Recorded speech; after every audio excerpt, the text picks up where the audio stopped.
মোট 11 জন শিশু দুনিয়া ত্যাগ করলো। হসপিটালে গিয়েছিল চিকিৎসা নেওয়ার জন্য, বা অনেক নবজাতক সন্তান হয়তোবা এই ভূপৃষ্ঠে এসেছিল আর কিছুক্ষণ আগেই। চোখ না মেলতেই ওই নবজাতক সন্তান আবার দুনিয়া ত্যাগ করলো। এরকম একটি মর্মান্তিক ঘটনা ঘটে গিয়েছে মগবাজার আদ্দিন হসপিটালে। সেখানে একটি এসি লিকেজের কারণে গ্যাস বেরিয়ে আসে।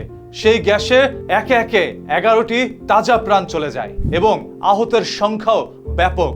আশঙ্কাজনক অবস্থায় অনেক বাচ্চারা এখন আইসিইউতে রয়েছে। কথা হচ্ছে, মানুষ গিয়েছিল ট্রিটমেন্ট নেওয়ার জন্য, সেই জায়গায় গিয়ে যদি মৃত্যু নিশ্চিত হয় সেটা হসপিটালের গাফলতিতে বা কোনো একটি দুর্ঘটনায়, তাহলে সেই দায়ভার কে নিবে? আজকে চাইলেই পারবেন সেই বাবা মায়ের কোলে তার সন্তানকে ফিরিয়ে দিতে?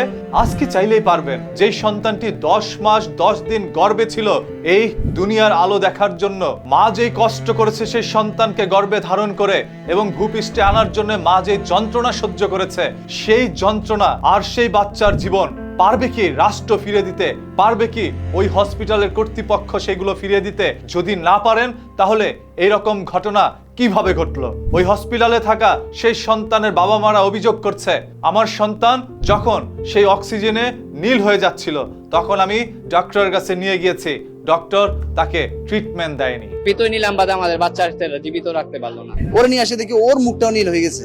আমি দৌড়াই, মানে খুব স্ট্রাগল করে তারপরে উপরে উঠছি 5 তলায়, যাই আবার ডক্টরের কাছে নিয়েছি। ডক্টর বলতেছে আমি হার্টবিট পাচ্ছি না। এক একে গেছে, একটা বাচ্চা জীবিত আসে না, সব মৃত্যু আসে। এরকম হাজারো অভিযোগ উঠে আসছে। মৃত্যুর সংখ্যা প্রথমে প্রকাশ করা হয় 6 জনের, পরবর্তীতে সেটা 11 জনে গিয়ে দাঁড়িয়েছে। হয়তোবা বেলা না পেরোতে আরো কিছু সংখ্যা বাড়তেও পারে, এরকম আশঙ্কা করছে অনেকেই। আমরা এমন একটি দেশে বসবাস করছি যে দেশে একজন অসুস্থ রোগী হসপিটালে চিকিৎসা নিতে গেলে সে চিকিৎসা পাওয়ার জায়গায় বরঞ্চ তার জীবন চলে যায়। এই ঘটনা এবারই কি নতুন?